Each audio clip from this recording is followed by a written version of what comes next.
Hi, this is James Joke. I'm host of Webcomics Reviews and Interviews. Tonight it's affiliates, sponsorships, and crowdsourcing. Oh my. So sit back, relax, and let the Geek Fest begin. Generally speaking, most comicers fall into one of three categories. They've got people who are setting their comic up as a business from pretty much day one. You've also got people who have looked at the numbers for their comic and are going, whoa, I've got a lot of people coming here. I wonder if they can get a little bit of money off these people while they're here. And of course, you have people who are doing it totally for free and never intend to do anything in terms of income from that particular comic. For that last group of people, this is probably not the podcast for you. Oh, this specific episode anyway. When it comes down to it, you should be doing the comic for whatever reason you want to be doing for it. If you have people who are telling you that the only reason you should have a comic out there is to be making money from it, tell them to screw off. You know, you want to be polite and tell them to take a very long walk off a very short pier? Fine. You want to tell them to do something that's a little bit more anatomically impossible? Hey, you've got my full permission, not that you need it. You know, you've got people who love doing comics just because they love doing comics. It's a really great artistic outlet for them. They have fun doing it. And it's just something they like doing. Of course, you also have people who are doing their comic as a portfolio, so that way people can actually go and see, hey, this is what I do. This is what I have fun with. And, you know, putting themselves out there for future employment. That's cool too. You need to do whatever you need to do at that particular moment. And don't feel embarrassed about it. If people are telling you that, you know, you shouldn't be wasting your time if you're not going to be making money off of it, screw them. Some people need that artistic outlet. Some people need that for therapy. Some people need it to show off for future employers. That's fine. You know, I don't care what your reason for doing it is, as long as you're doing it. Have fun with what you're doing, and if anybody tells you anything otherwise, yeah, you have my full permission to be as rude as you want to, you know? They're not in control of your life. They don't know where your perspective is. They can't be in your shoes 100% of the time. And having a hobby isn't necessarily a bad thing. Now, if you happen to be otaku levels of hobby, yeah, you might want to talk to a therapist. But for everybody else, if you're just doing it for fun, if you're doing it for therapy, if you're doing it for portfolio, cool. You know? Do what you want to do. Screw everybody else. However, this is a podcast about making money off of your comic, at least for tonight. So, go ahead and read the rest of the stuff in this show. You know, there's a lot of really great advice for how to do comics better, how to do art better throughout the rest of the podcast. Okay, go ahead and listen to those shows all you want. I am actively encouraging you to do so. Just pointing out that this particular episode, you may not get as much out of unless you're trying to figure out how the process works. That's great. For you other two types, however, what we're basically looking at is that there's 5 basic ways of making money off of a comic. You know, you've got your advertising on the site, you've got the merchandise, you've got affiliates, you've got sponsorships, and you've got good old-fashioned crowdsourcing. You've got 2 different flavors of crowdsourcing. Tonight, we're going to be exploring these a little bit. Please note that I'm not going to be spending a lot of time on merchandise. It's straight up. I've covered it better in other podcasts. Go look those up. Heck, go to my blog and you're going to be seeing a lot of really great stuff on merchandise. That's cool. You know, if you want to go merchandise or you want to sell your services, there are some really effective ways of doing it. I'm just not going to be covering it as in depth as I normally do. As far as the advertising on the site, yeah, we're going to basically be doing just the basics. Straight up. If you can't figure out what the basics are as far as the how the advertisement works, yeah, you're going to have a lot more problem with everything else that's going to be going down. So, let's start looking at some basics. Alright, so exactly how popular does your comic have to be before you can actually be worried about, actually making money off of it? Well, the general guideline is about 1,000 hits per page. That is, you put the thing up, you get 1,000 people, and if this is a consistent behavior, now might be the time to look at monetizing your site. Obviously, you're going to have to be doing some sort of marketing in order to do this. People don't just conveniently randomly hit a site that many times. It could happen, especially if you happen to get lucky and, you happen to have a really popular website somewhere else and people start tracking your name and they happen upon your webcomic. But the reality is that if you're trying to make money off your site, you're not doing some sort of marketing, just go ahead, buy a gun, point at your foot, pull the trigger. It's pretty much the same thing. But we're not going to be too much worried about the marketing of your particular comic tonight. We're more worried about trying to make some money off of it. So, in essence, you want to have about 1,000 hits plus or minus when you actually, put out your webcomic. That's about the average.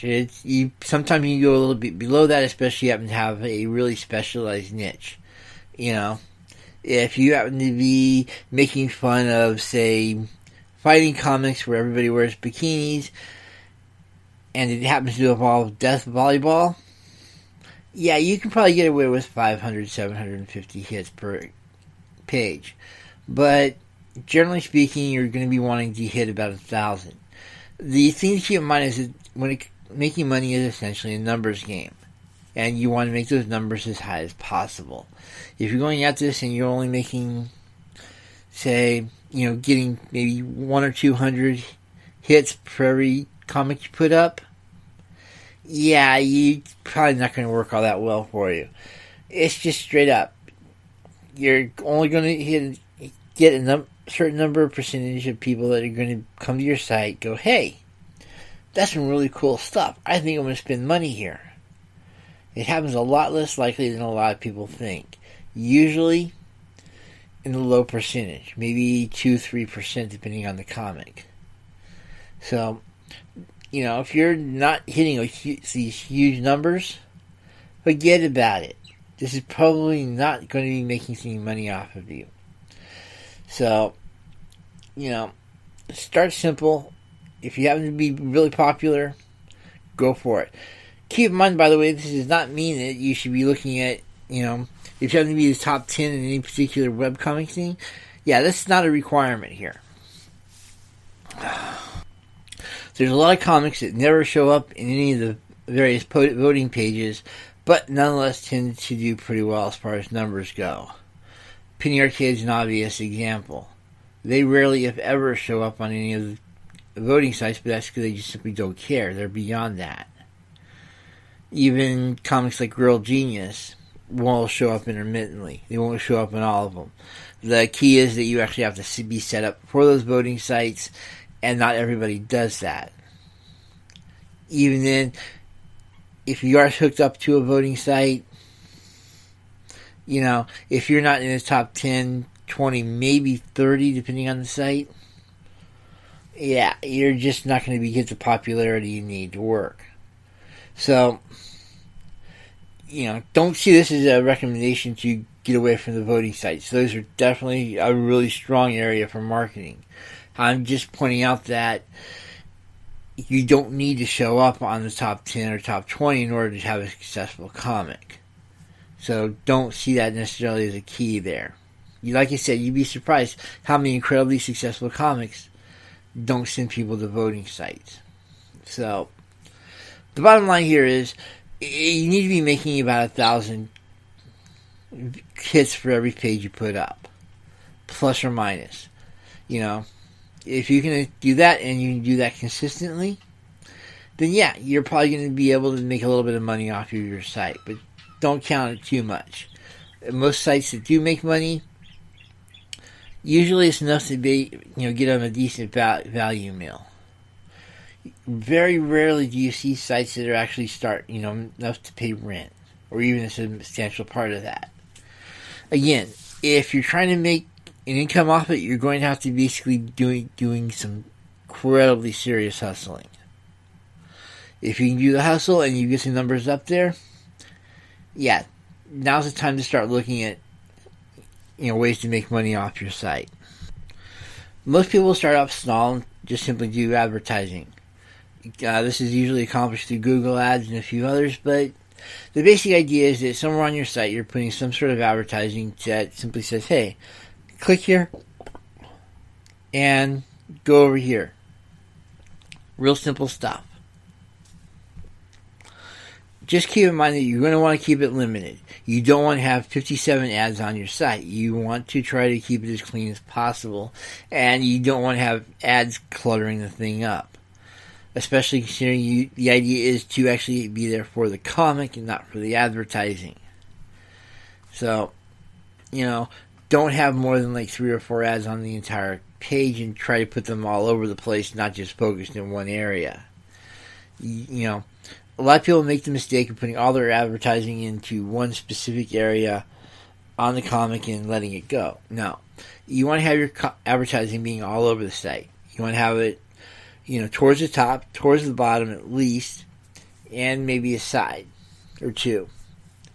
Like I said, you don't want to have too much advertising, because as soon as you start having way too much advertising, it just starts drowning out the comic, and people will start, well, that's just a turnoff, straight up. It's sort of like if you read a magazine or a newspaper and you have to go through all the advertising in order to get to the story. That just simply doesn't work. Yeah, you've got these entire pages that are nothing but ads and full page ads and so on and so forth. That's fine. But let's get real. You're buying the magazine for the story, for the pictures, for the information it holds, not because of the advertising. So, look at the magazines and newspapers or any source of information that you happen to like, and notice how limited the advertisement really is. You want to try to model that. So, like I said, no more than 3 or 4 ads per page. If you can do that, you should be fine. If you go above that, yeah, like I said, everything's going to be varied, but you definitely want to try to avoid being way too busy on the page. Also, make sure that when you do sign up for the advertising that you are as specific as possible. You want stuff that happens to work with your particular comic, and if you're not specific, really bizarre results can happen. The most obvious problem is if you're trying to do an all ages type of strip and all of a sudden you get a lot of adult advertising, yeah, you might want to seriously be looking at your keywords. Of course, for that matter, if you're trying to do something that's a little bit more cheeky and definitely geared towards the adults, and all you get are play school toys, yeah, it's more likely a keyword problem than anything else. And of course, make sure that once you've got the advertising in place, that you actually go through and actually look at it every so often. I mean, straight up, you'd be surprised how many people don't complain when they should be about material that shows up on a comic that you're going to need to catch every so often yourself. So once you've got the advertising in place, just make sure you review the keywords as well as review what's actually on your page every so often. Otherwise, things should get a little bit interesting. As far as the merchandise goes, really simple here. Just make sure the merchandise you have is relevant to the particular comic. If you happen to be selling your services, don't get too crazy. If you've got a web comic that happens to be dealing with, say, family issues, and you're trying to sell your services as an erotic masseuse, yeah, it's not going to take off. Trust me on this. In fact, you're probably going to find a lot of people that all of a sudden aren't really into your comic as much as they used to. The same applies, of course, if you happen to have, one of those sitcoms that happens to be in a comic book company. If you're trying to sell family therapy, you basically make sure that whatever you're trying to sell happens to be in line with what your comic is. If you happen to be doing some therapy comic and you're a therapist on the side, hey, that's a really good match. And the same is going to be applying to your merchandise. If you're basically doing a really fun comic and you're trying to sell some really serious merchandise, foodstuffs, home supplies, that sort of thing, it may not take off as well as you think it will. You want to try to pair off whatever's on the comic with whatever you're trying to sell. Make sure that merchandise that you are selling or the service you're selling does look pretty good. And I mean this, you would not believe how many people do the world's worst art for their merchandise and it doesn't take off for some mysterious reason. If it looks tacky, it looks annoying, it just doesn't look good, again, it's not going to sell. And the same applies to if you're trying to apply some sort of service. For example, if you're doing your graphic design service through your comic. If you've got a really horrible looking page and you're trying to sell yourself off as a graphic designer, yeah, it's probably not going to happen. And of course, if you can, use some sort of print-on-demand service. Cafe Press, Zazzle, Teespring, what have you. You want some sort of situation where they go to the site, they basically they pay up, and then the people print it off and ship it off. If you can have something like that, great. Yeah, you're going to be tempted to do all that yourself. However, the basic 3 drawbacks are, 1, that means you're going to have to keep an inventory on hand. That means you're going to be putting money up front. That also means you're going to have to be storing that inventory somewhere. If you have a small apartment and you're trying to store 1,000 t-shirts, yeah, it's not going to happen. I don't care how big your garage is. In fact, if you happen to have a significant other and all of a sudden you come in with 1,000 t-shirts, they're going to be asking a lot of questions. You want to try to avoid these questions. And on top of that, you just spent almost $1,000 on something that may not sell. Going with a print on demand solves all those problems. You don't have to worry about inventory. You don't have to worry about shipping it out yourself. And most importantly, you don't have to worry about really interesting questions from your significant other. That last one is a major one. If you don't believe me, ask your significant other what she would think about you coming in with 1,000 t-shirts and not knowing if you're going to sell them all. So yeah, print on demand is your best friend ever when it comes to merchandise. Keep that in mind. So, summing up the advertising and the merchandise, 3 simple things. Don't take up too much room on your comic in advertisement for yourself or for other people. Make sure it looks good, and make sure that it represents the comic. If you can do those 3 things, you should actually be doing pretty good as far as the advertising and merchandise. And like I said, those are the simple things. For those who want something a little bit more interesting, it gets to affiliate sponsorships and, of course, crowdsourcing. For those of you who are interested, there's a definite difference between affiliates and sponsorships. You're going to see on a lot of YouTube channels that there's people who confuse the terms a lot, which is sort of funny because some of these people are trying to actually know what they're doing when it comes to marketing. The basic difference between an affiliate and a sponsorship is that an affiliate is someone to whom you go grab their piece of code and you put it on your site, and that's it. There's no real agreement between the two. All you're trying to do is essentially take an affiliate and basically send it from your site to their site, and it makes for a really great passive income. A lot of these places are like Amazon or Audible Books or Skillshare. Yeah, you should be hearing a lot of familiar names, even Amazon Marketplace. In essence, you go to them, you grab their piece of code, you sign up for their program, grab their code or whatever it is, throw that code onto your site, and hey, you become an affiliate. That's cool. That's the simplest possible, that step up from advertising and merchandise. The sponsorship, on the other hand, you have some sort of specific deal in place.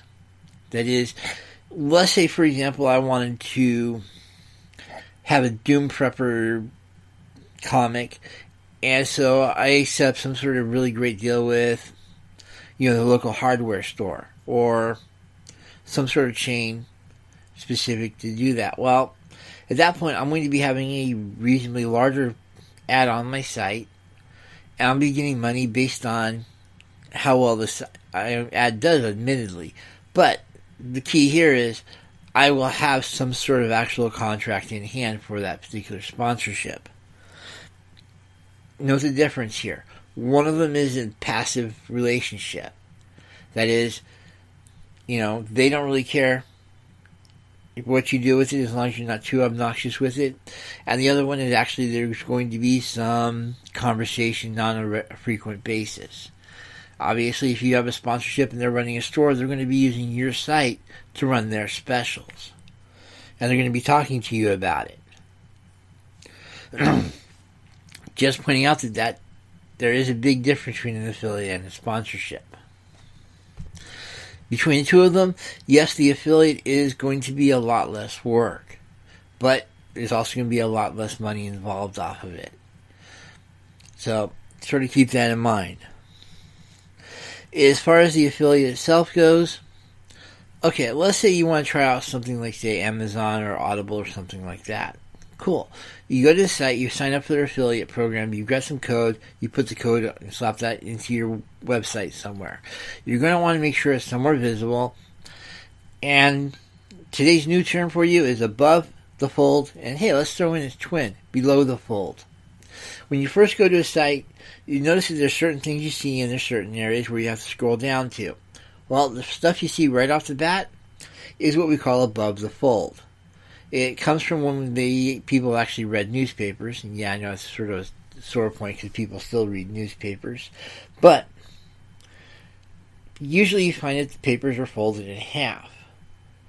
Anything above that fold obviously fits into the display. Anything below that fold, well, you're not going to be seeing all that well, right? So, when it comes down to your affiliate, you're going to want to put that above the fold. Make sure it's one of the first things that people see when they come to your comic. Otherwise, if they have to scroll down to it, it probably isn't going to be selling all that well and sort of defeats the purpose. I mean, straight up, you're trying to do this to make money. So you want to put it somewhere that's prominent. That's going to basically be above the fold. You want to see it when they first come to the site. You also need to keep in mind that you can make some general decisions as far as what actually gets displayed. Some sites are just simply, hey, here's the code, enjoy. Others give you a few basic options that you can actually take advantage of and tailor more towards your comic. Take advantage of that option if it's presented.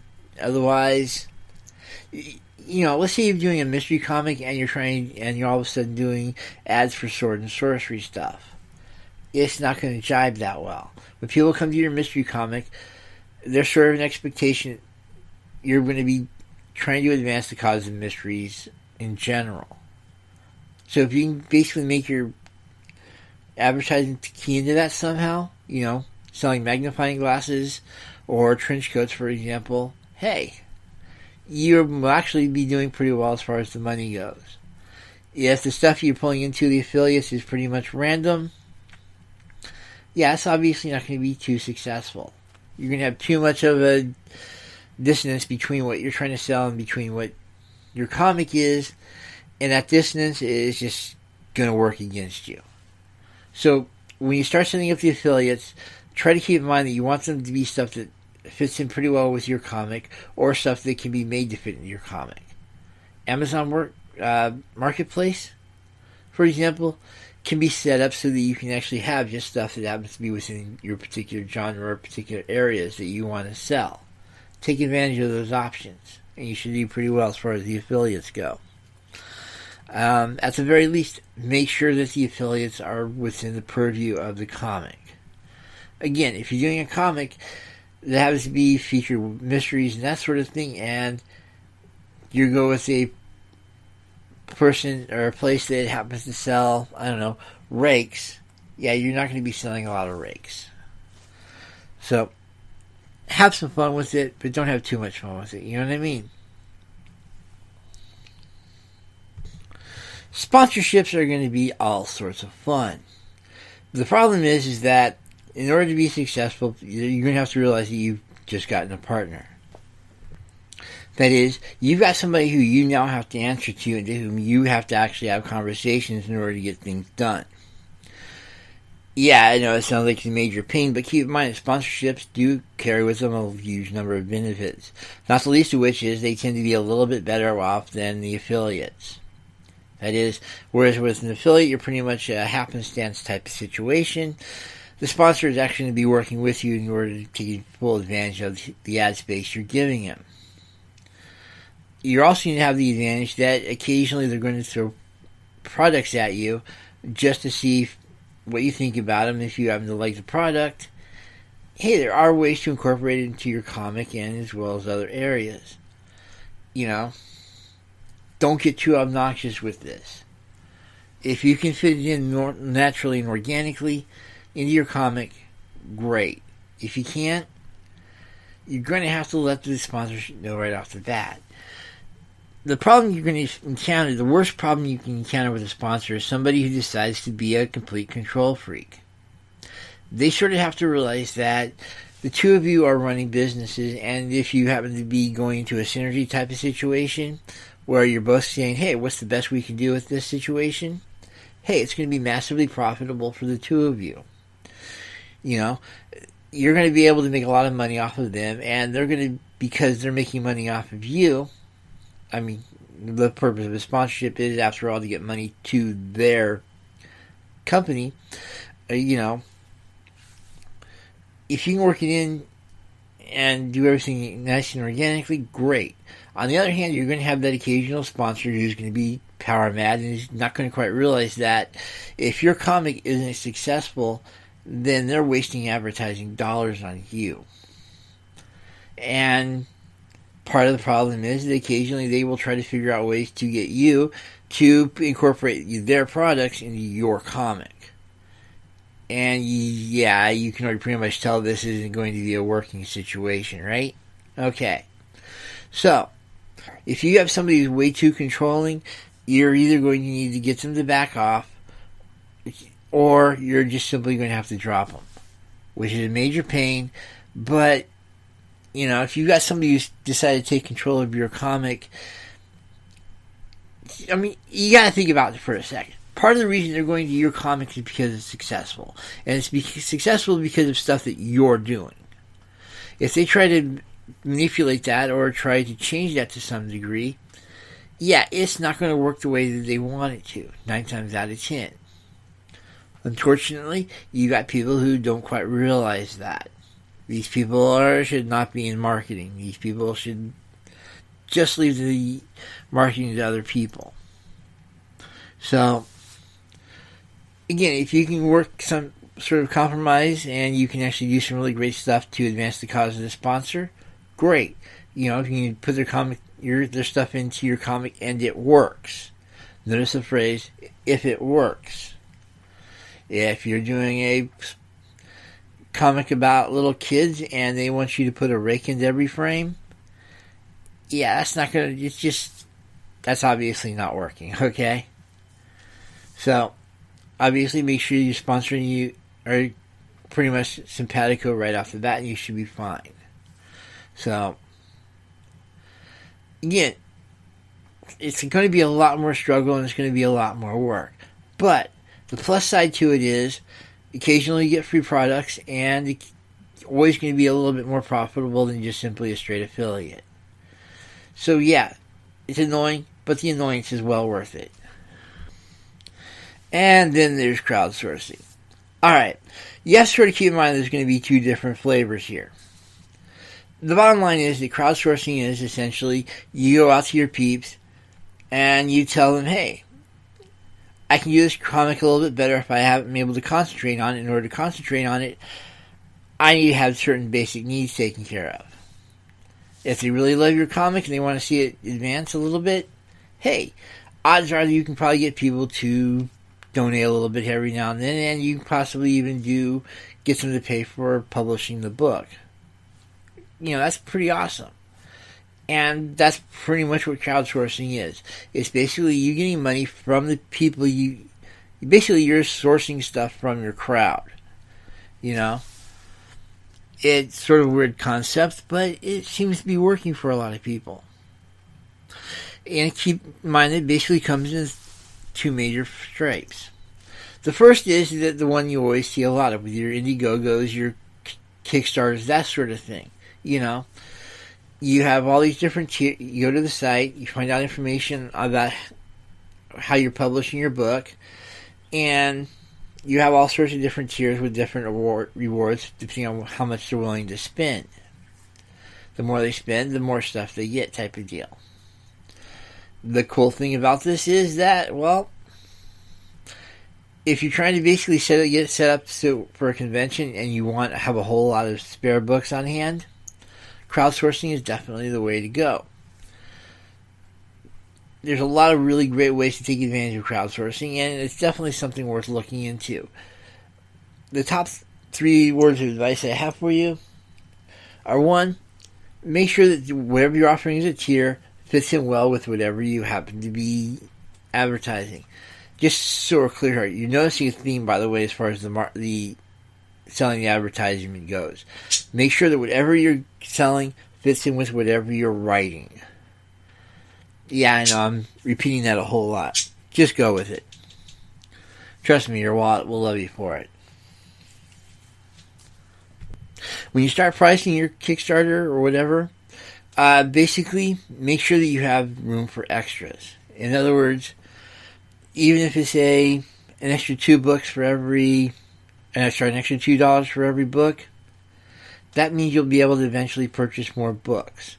And that means you'll have books on hand. Yeah, I know, it means you'll have an inventory you'll have to deal with, but that means you've got stuff that you can run to the local comic book shop. If you happen to be part of a convention, you got books on hand that you can actually take to the convention. Top of that, you'll have to get stuff set up for the various tiers, like the bookmarkers, dice trays, that sort of thing. Again, you're going to have, if you do it right, you'll have enough spares that you can actually sell that as swag at a convention. Or give it away at a convention. Whichever way works up better for you. The key here is you want to charge a little bit more than you normally would in order to make sure you've got stuff that you can actually sell other places. So keep that in mind when you're pricing it. Also, try to basically make sure that the end product, is complete as possible when you actually start setting up the campaign. Yeah, I know, a lot of people tend to do the crowdsourcing campaign specifically to grab artists so they can actually pay the artist to do the book in the first place. If you're coming straight off of a concept, so be it, but make sure that you stress that it's pretty much at the conceptual stage. Nothing's going to aggravate a person more than, spending $30-$40 and not being aware that they are paying, for something that's going to take 6-7 months to get to them. If people are more than willing to wait whatever time it takes as long as you're doing it reasonable. Set up the reasonable expectations right off the bat. This, of course, means that when you're doing the video and all that, you're going to be wanting to show the conceptual art. If all you have is a script, it's not going to sell all that well. But if you have at least the conceptual art, you're good to go. If you happen to have a few pages done already, so much the better. And if you're selling the finished product, hey, that's incredible. But again, you're going to want to have some sort of expectation in the mind of the people that are putting money down for this sort of thing, for some sort of timeline. And you're going to want to deliver on the timelines you set. You're putting a lot of your reputation online taking up some sort of crowdsourcing campaign. Keep that in mind. You don't want to do like some of the, let's just call out Image. They've gotten a lot better, don't get me wrong, But one of the problems Image had at the beginning was that they basically weren't making their deadlines. And this was ticking a lot of people off. Because that Image had a major reputation issue that they had to overcome over the years. You don't want to have that going against you right off the bat. So, if you're basically just starting up production, let people know. If it's going to take them 4 or 5 months before they see what they spent money on, let them know. You don't want to have to overcome a negative reputation right off the get-go. Anything you can do to prevent that, so much the better. And like I said, if you happen to have a really great polished product and that's what you're pushing, you're going to find you're going to have a lot more success with the campaign. So, note, you don't have to have a finished product, but it definitely helps. Okay? Now, remember how I said there's 2 flavors of crowdsourcing? Alright, that's the one most people think of. However, you've also got the type that pretty much comes down to a modified tip jar, And we're not talking that annoying one you see at Starbucks where they aren't really doing anything to get their tips. They just have to put it out there because it's nice. Trust me.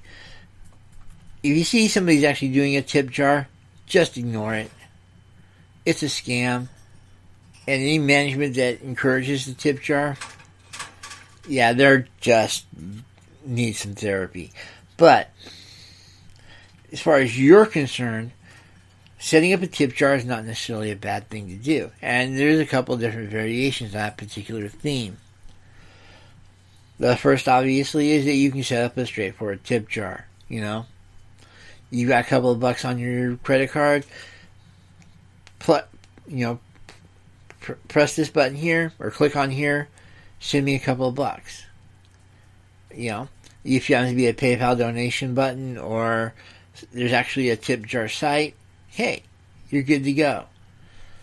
That's the small version. The other, of course, is setting up a full-blown tiered section just like you would with a normal crowdsourcing campaign. I'm bringing it up here. Well, not so much really, but check out my Patreon page. You're going to find out real quick that there's some really great stuff you can do with it because, again, you can set up the tiers. You can set up the monthly subscriptions on there, which is really great because it means that you have a monthly income and you can actually count on at least some degree. So, you can set off a really basic tier that's just simply the tip jar, Give me $1, I'll be happy. Trust me. Give me $1, I will be very happy, especially if a lot of you do so. You can also set up a tier that gives the people a little bit more and allows you to stretch yourself as an artist. This means you can do stuff like fan art. If you don't mind, you can actually send bookmarks out to people. You can set up a podcast. You can set up videos for people.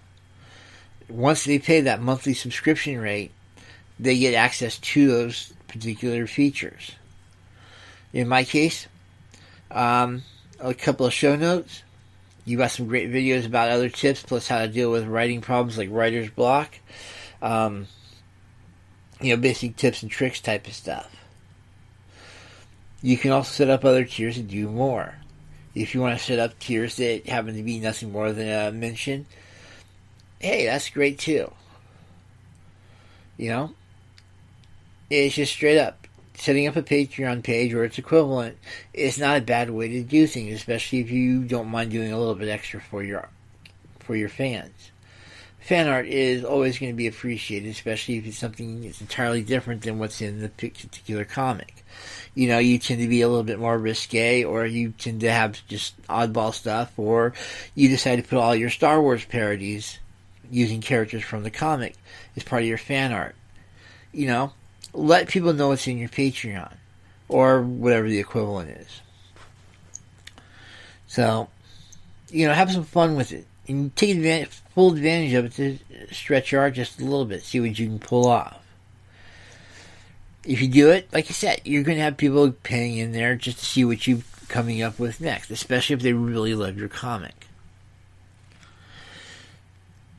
So, keep that in mind. You have a lot of ways to make money off of your comic. Again, if you're one of those people that's doing it just for the fun and doing it for a portfolio, hey, more power to you. It's something you enjoy, go ahead and do it. As long as it's not hurting somebody else, you're good to go. And yes, you can hurt people with comics. It's happened. So to sort of recap, you got 5 different ways of making money. If you're going to set up advertising, with the Google ads, that sort of thing, monitor that stuff, keep track of what you've said, and make sure you keep, go and actually see what's being advertised every so often. If you, on the other hand, you decide to go with merchandise, make sure that it fits in with the theme of the comic. The closer you can get to 2 of them, and if you can do stuff that's specifically themed off of your thing, like t-shirts, WCRI t-shirts, for example. Hey, we're good to go. Or, keys to places that happen to sell writing materials. Cool. That'd be right within my purview. If you go a little more advanced, affiliates. Make sure that, again, your affiliate matches the comic. Sponsors. Tread again. Make sure that not only does the sponsor match the comic, but the sponsor is not being too controlling. You want to reach some sort of compromise there, but you definitely want to have it more towards you. The advantage again to a sponsorship is that they can, even though they can be a lot more annoying and a lot more just aggravating, they are definitely worth looking into, especially if you happen to find a great sponsor. Again, not only do you get the money, but you once in a while may actually get some free product to try out. Crowdsourcing. If you happen to be going for the big crowdsourcing campaign, make sure that you've got telling people everything that's going on ahead of time and that you keep to your deadlines.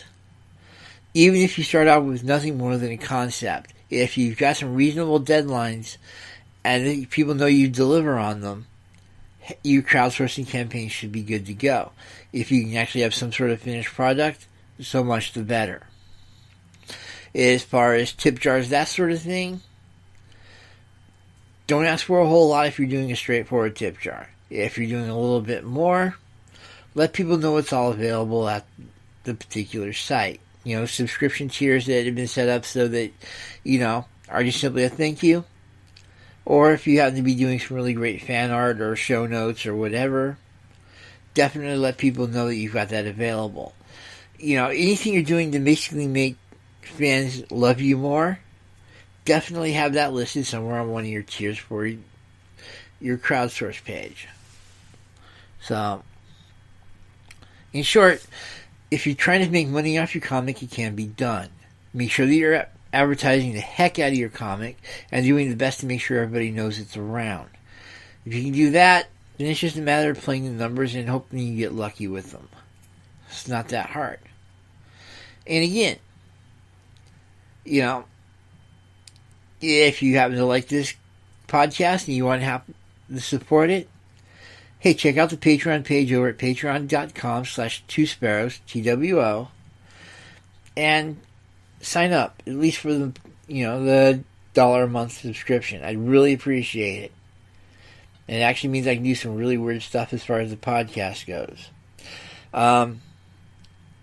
I'm also in the process of setting up show notes as well as video tips as far as how to basically be a better writer. In fact, I've already got some stuff like that over on the Patreon page, and it's definitely worth checking out. And if you really want to be nice to me, I'm more than willing to talk, putting your name on the actual podcast. So, let's talk. And like I said, have some fun with your advertising. Don't get too crazy. Don't get too busy with it. Don't put more than like 5 or 6 ads on a page. You don't want to have basically your comic looking like a NASCAR driver. Otherwise, you're just going to drown out your comic and you're going to drown out the ads. So keep a little bit of balance in there. But again, if you don't make it available, nobody's going to come and try it out. So when it comes down to it, try to figure out what works best for you and go for it. Keep that in mind. And like I said, go check us out over at patreon.com/twosparrows. Have a good evening. I'll talk to you later.